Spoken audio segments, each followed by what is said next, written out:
Being a bass player in the 1980s was freaking amazing. This wild, wacky, innovative, and exciting era was unlike any other.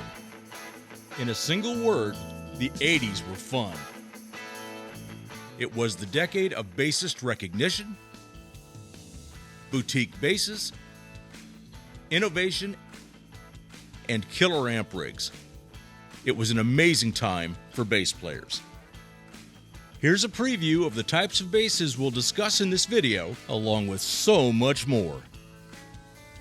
We're going to explore how the 80s were so impactful for bassists, what led to this exciting low-end explosion, and why the long-term effects of this decade are important for bassists today. Hi, I'm Chris Maury. Beginning in 1980 and through most of the 90s, I was extremely fortunate to be involved in both the retail and wholesale side of the high-end bass world.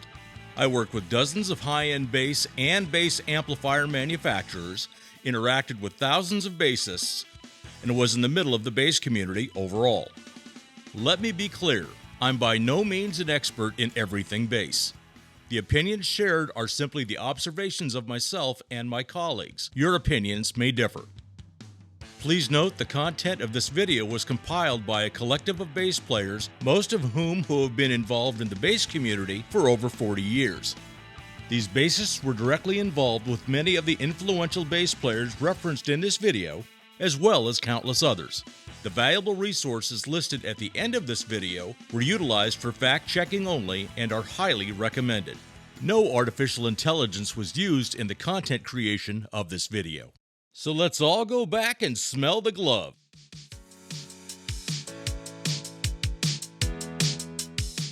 It's important to remember that in the 80s, there was no internet, no World Wide Web, and the closest thing to social media was talking on the telephone or putting a note on a bulletin board at school or work.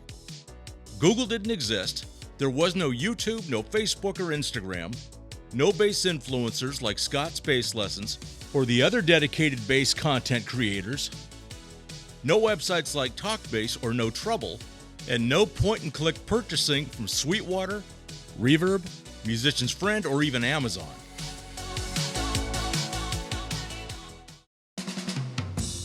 Significant advances for electric bassists began in the 50s with the introduction of the Fender Precision Bass in 1951, continued into the 60s with the addition of dozens of bass and amp models, saw the emergence of recording studio legends who are now household names in the bass community, then erupted in the 70s with even more technological advances, and saw the recognition of bassists as talented musicians and entertainers in their own right.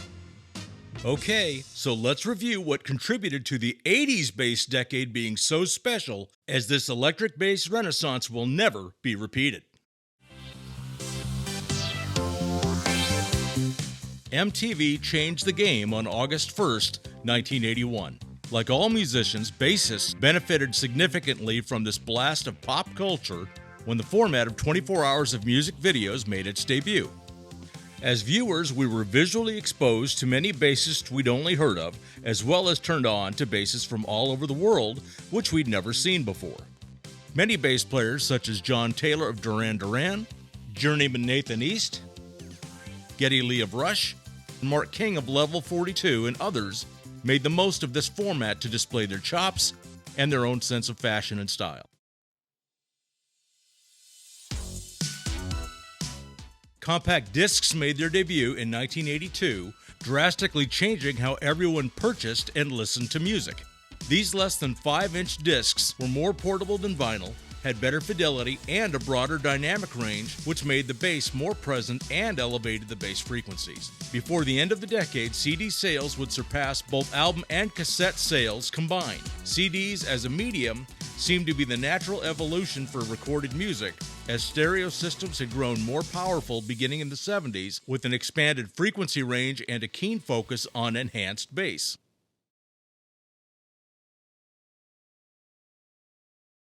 Hearing customers slapping and popping on the bass was as common in music stores as guitarists playing Stairway to Heaven or Crazy Train. This technique was pioneered by Larry Graham in the late 60s and catapulted to the next level by Stanley Clarke in the 70s, but the 80s is when this style really caught fire. Marcus Miller live with David Sanborn in 1980. Forget-Me-Nots by Patrice Rushen with Ready Freddie Washington on bass. Flea of the Red Hot Chili Peppers on their cover of Higher Ground by Stevie Wonder, and Something About You by Level 42 are just a few prime examples of this infectious style. Fretless bass was all over the airwaves.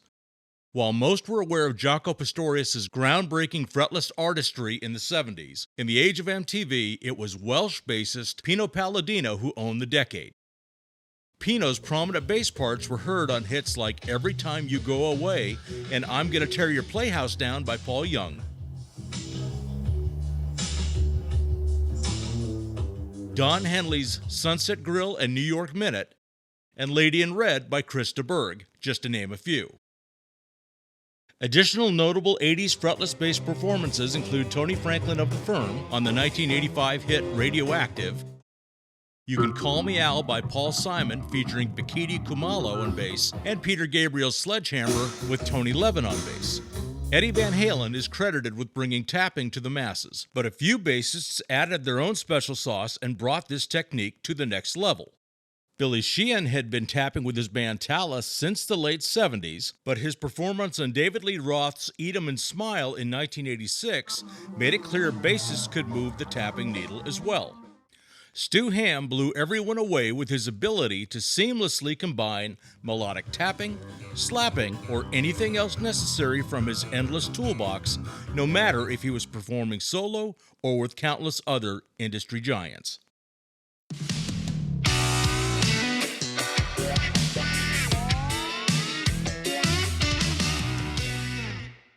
Many songs which truly featured the bass were recorded in the late 60s, and this trend continued throughout the 70s.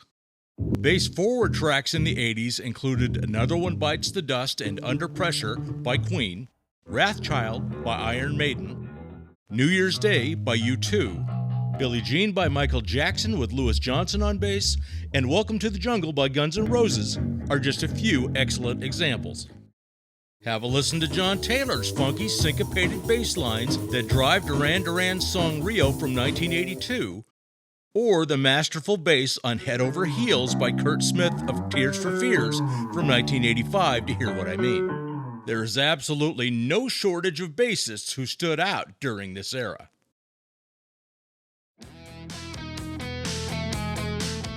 Female bassists have been an important part of the history of bass for decades. Studio ace Carol Kaye left her timeless mark on countless recordings in the 60s and 70s, but up until the 80s, she and Leather Tuscadero were the only female bass players most people would recognize.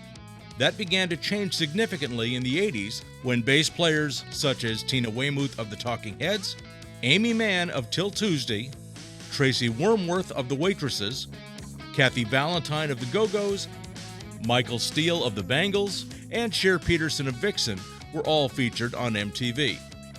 This all set the stage for dozens of female bassists who would emerge in the 90s.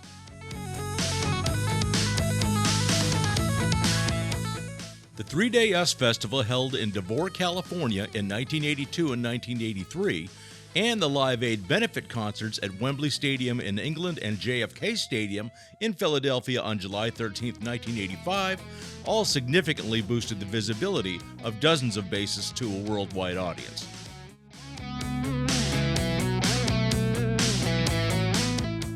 Active pickups and electronics were a big part of the 80s bass sound.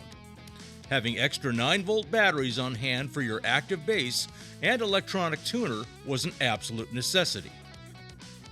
Battery-powered pickups meant more power, better performance, and tone control. Active electronics provided separate tone control to boost or cut your bass, mid-range, and treble tone, or in some cases, a semi-parametric EQ. No matter which, the additional tone capability was both empowering and liberating. Music Man was the first affordably priced production bass which featured active electronics beginning in 1976, so by the 1980s, many companies launched their own active bass models to meet overwhelming demand. Dozens of companies including G&L, Fender, Yamaha, Ibanez, Aria, Peavey, Guild, and Kramer are just a handful of the companies which joined the trend.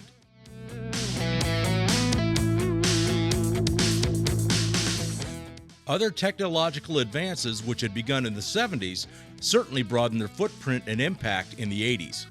Not only did Ned Steinberger introduce headless bass technology, his basses were made with a graphite and carbon fiber composition which was strong, light, and resilient.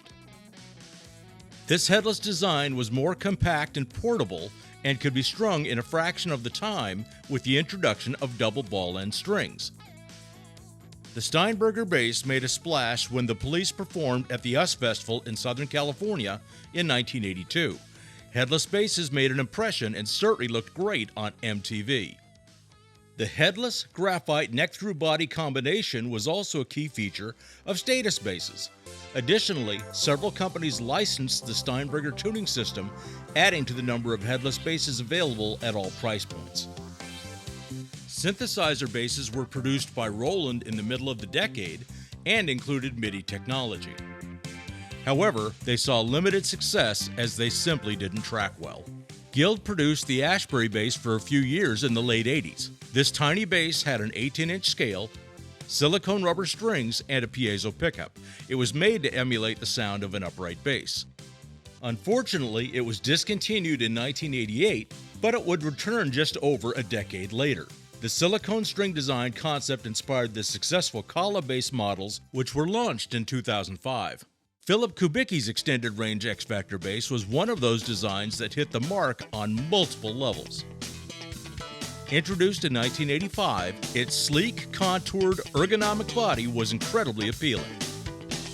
The active electronics were effective, and the medium-scale headless neck with the proprietary D extender and rear tuning system added to this bass, which looked great on TV, especially in eye-popping colors. One clear theme in all of this is that bass players were open to new ideas.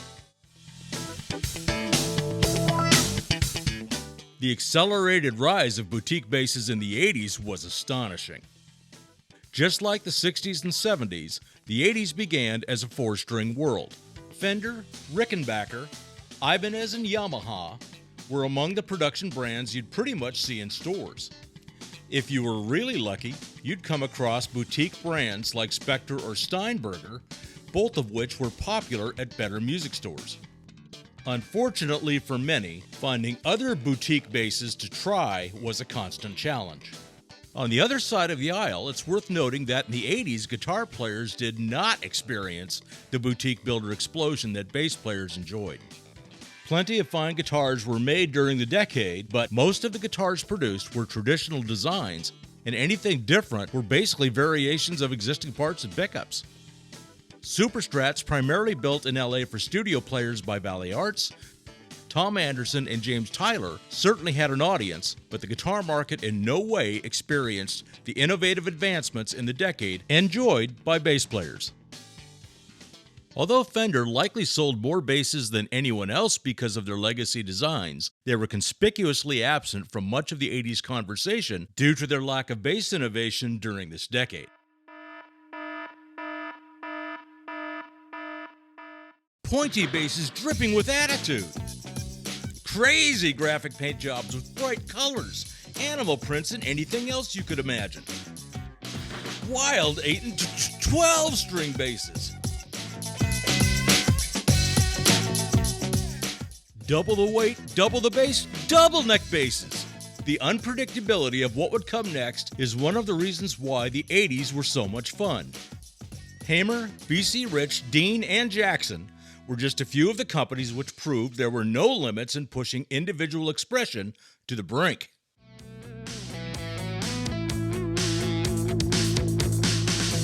True extended range electric basses originated in the mid-70s. New York session bassist Anthony Jackson commissioned Brooklyn luthier Carl Thompson to build him a full-scale 6-string bass tuned from low B to high C, which was delivered in 1975. Unfortunately, the string spacing was too tight, so it was used sparingly. Across the country in Northern California, Alembic built the first 5-string with the low B string for Jimmy Johnson in 1976. Although too narrow for most, the tight spacing on the Alembic suited Jimmy's playing style just fine. 5 years later, an evolution in musical styles would impact the trajectory of extended range basses forever.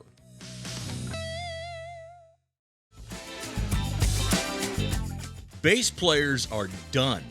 This is something bassists were told more than once with the overwhelming popularity of synthesizers. Several 80s recordings featured impressive synthesizer bass tones. Just listen to the bass tone on the 1984 song Magic by the Cars and you'll understand exactly what I mean.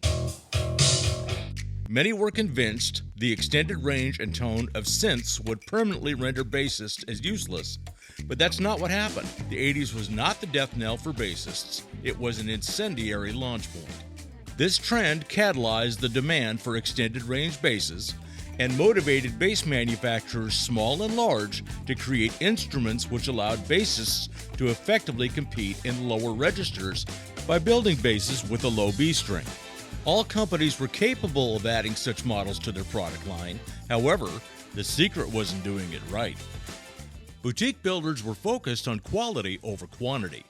As seen in this video, they were bound only by their own imaginations and not by corporate profit margins.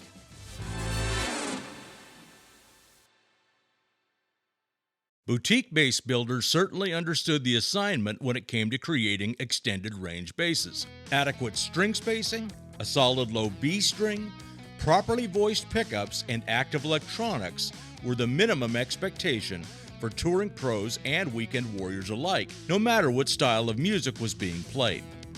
In 1981, Ken Smith, along with employee Vinny Federa, built the first wide-necked 6-string bass for Anthony Jackson. The bass included many features which would set the standard for boutique and extended range basses.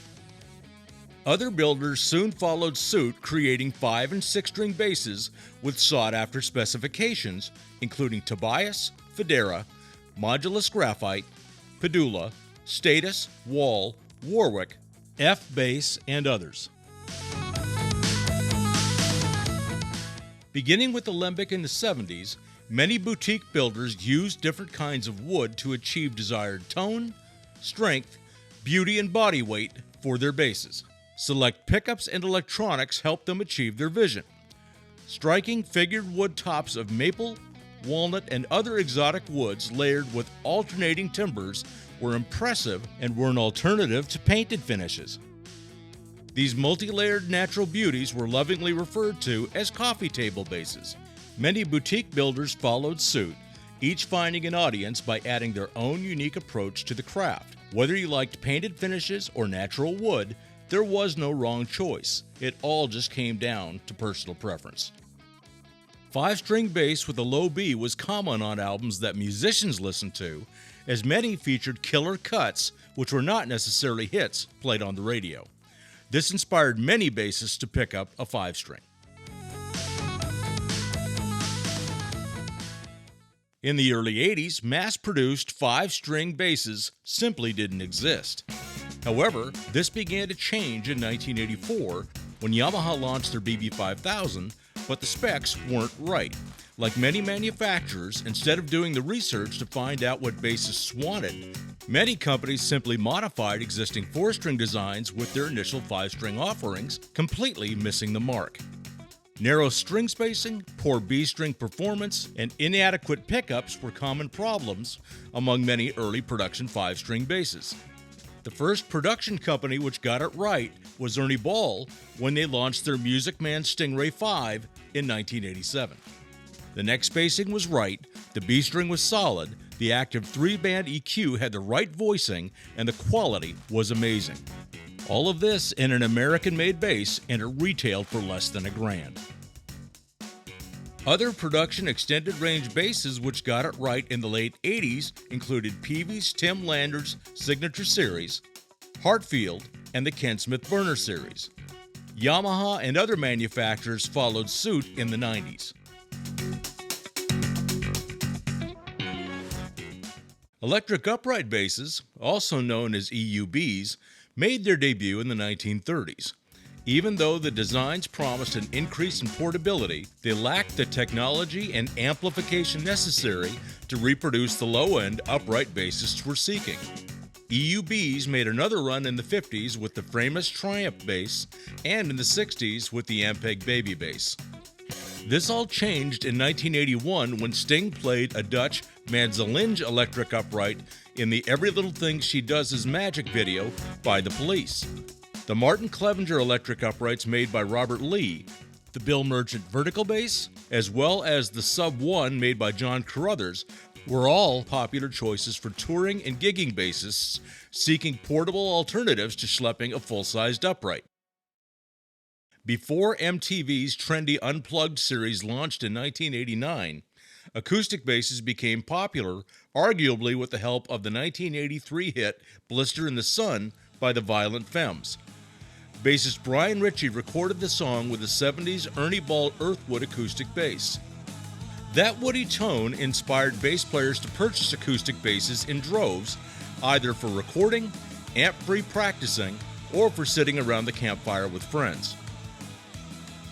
All of these basses included piezo pickup systems for electric use.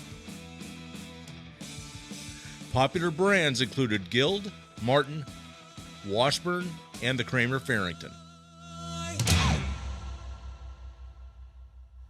Who wouldn't want their bass to sound and perform better, right? Hot rodding basses with aftermarket pickups and hardware began in the 70s, primarily with DiMarzio's unmistakable cream-colored Fender Precision and Jazz bass replacement pickups, which provided more output and improved tone. EMG hit the ground running in the early 80s when their active humbucking bass pickups were included in Steinberger basses beginning in 1981. Additionally, their PJ pickups with an active bass and treble circuit came stock in Spectre basses. Their noiseless and powerful clean tone were a key factor in the sound of the decade.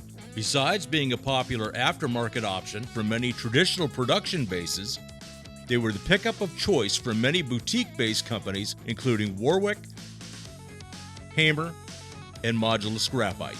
Bartolini bass pickups and preamps were a big part of the 80s bass sound. Coupled with their build styles and wood choices, boutique builders such as Tobias, Padula, Federa, and others relied upon Bartolini to generate the desired voicing, which made their basses unique.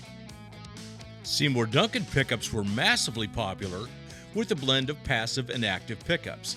Their active pickups came stock on some Warwick basses, and standard models were popular replacements for many brands, including Fender. Bass hardware was a big part of upgrading stock parts when it came to hot rodding. Leo Kwan's Badass Bass Bridge was launched in the 70s, but sales increased exponentially in the 80s, especially as a replacement for Fender basses.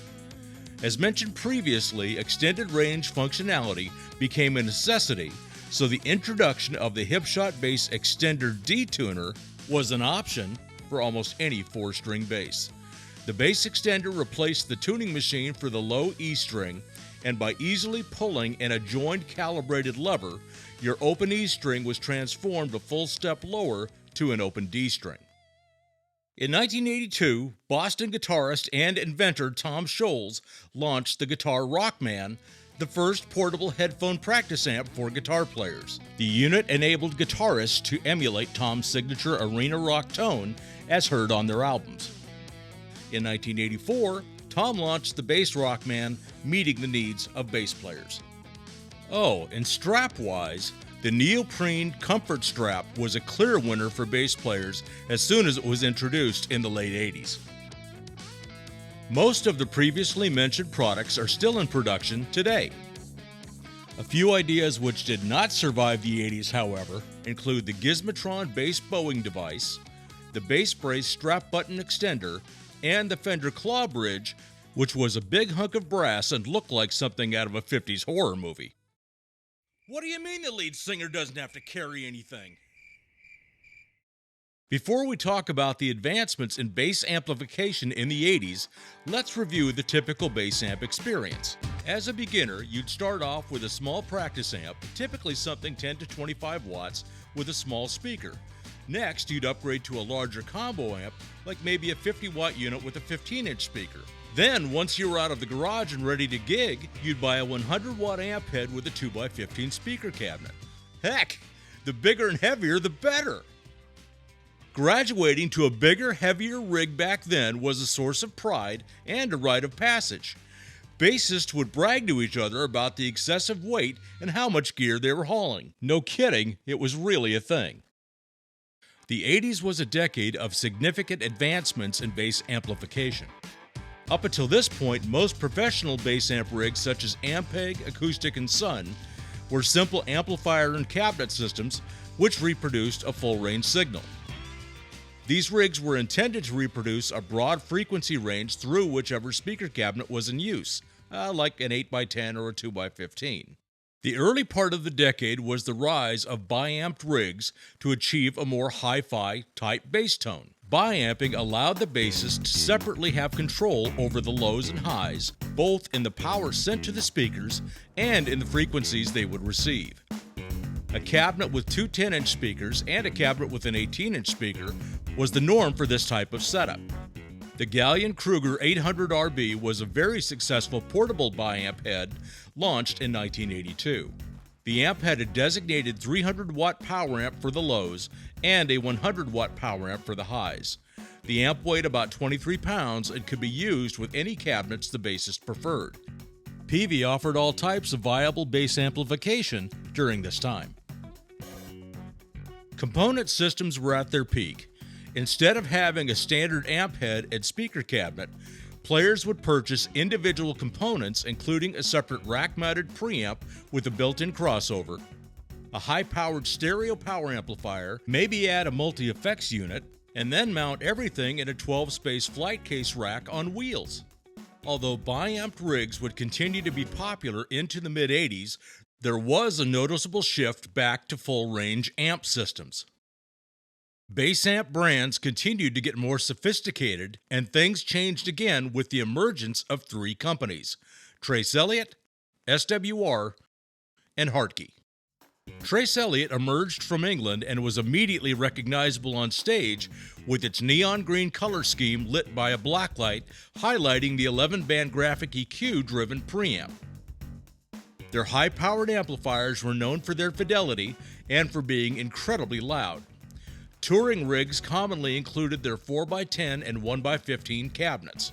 Trace's extended EQ design would go on to be the most copied design of the decade. SWR's SM400 amplifier could be run bi-amped or full range, featured a tube preamp and semi-parametric equalizer, and was typically coupled with their Goliath 410 cabinets, which included a horn tweeter. The Redhead 2x10 combo was also a best-seller. Hartke cabinets were unmistakable with their aluminum cones. They were introduced in 1985 and were commonly sold with GK heads. They would go on to launch their own amplifiers in the early 90s. One thing was certain during this era: 4x10 cabinets emerged as the industry standard for bass players everywhere.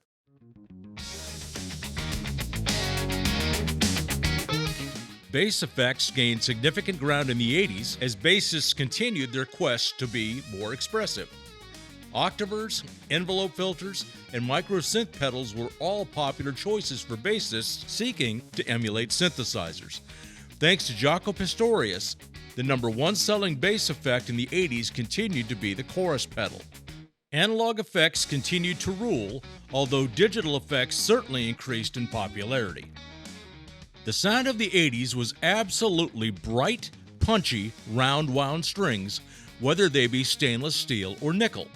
New innovations in bass strings included double ball strings developed for Steinberger, Status, and Steinberger licensed basses. String choices for extended range 5 and 6 string basses exploded. Dean Markley cryogenically activated blue steel strings were launched. Ken Smith became the first boutique bass builder to launch his own strings, which included sets with a taper core design for extended range basses, and newcomer DR strings made their debut in 1989. All other legacy string favorites were available during the 80s. Here are 3 different bass items which have been on fire for years that were not in demand in the 80s.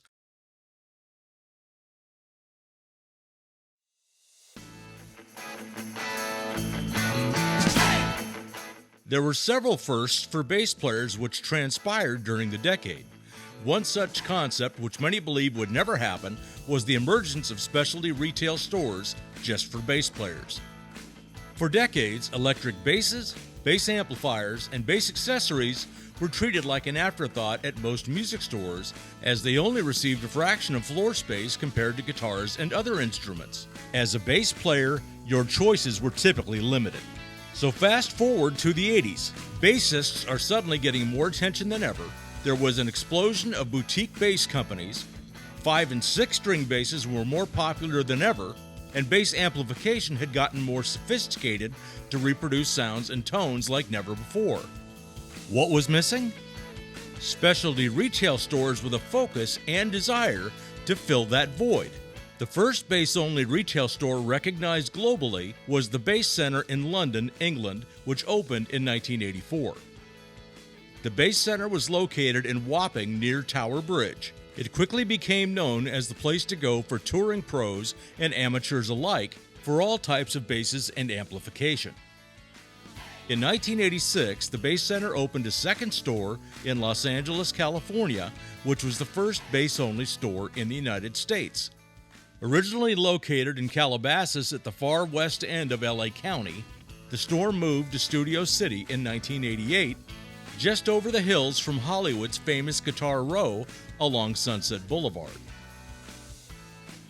Both stores were the hub of all things electric bass related and enjoyed worldwide notoriety for years with the London-Los Angeles tagline. The Bass Centre opened the door for other bass-only stores to be launched all over the world.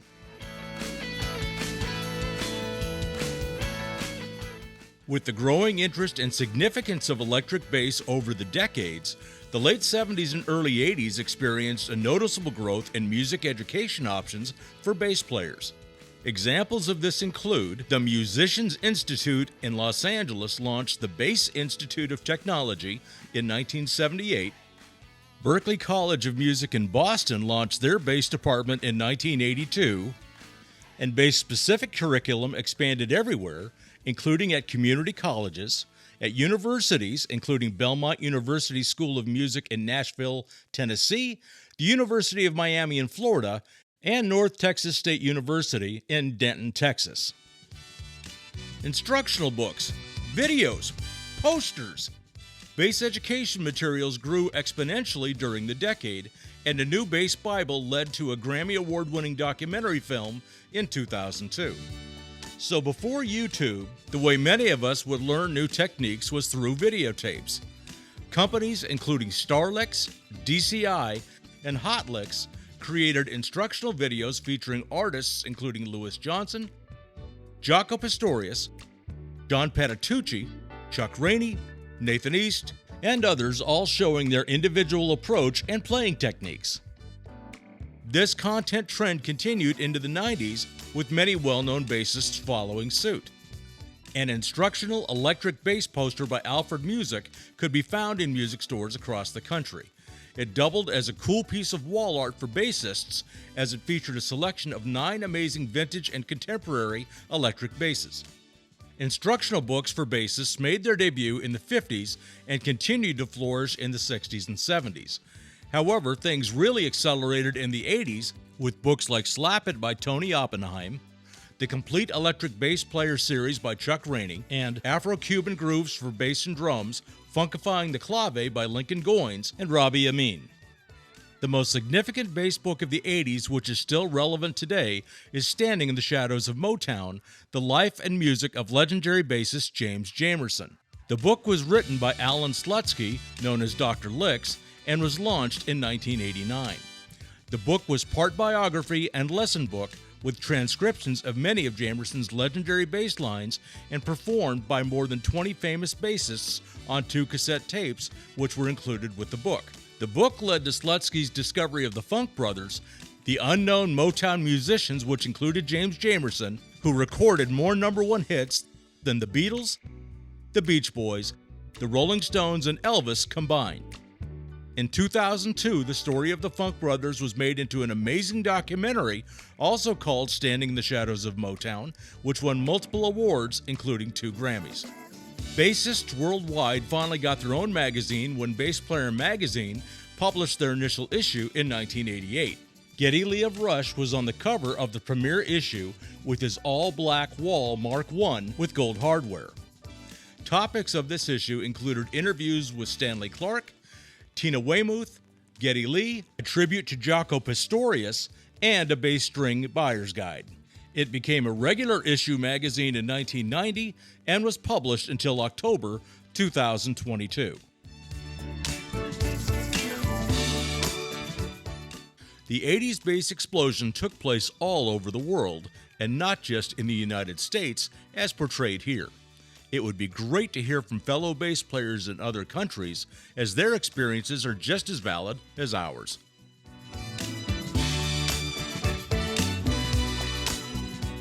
We hope you enjoyed this review of why everything electric bass exploded in the 80s. Please watch in the coming months for the story of the Bass Center Los Angeles, the first bass-only store in the U.S. Thanks again for watching.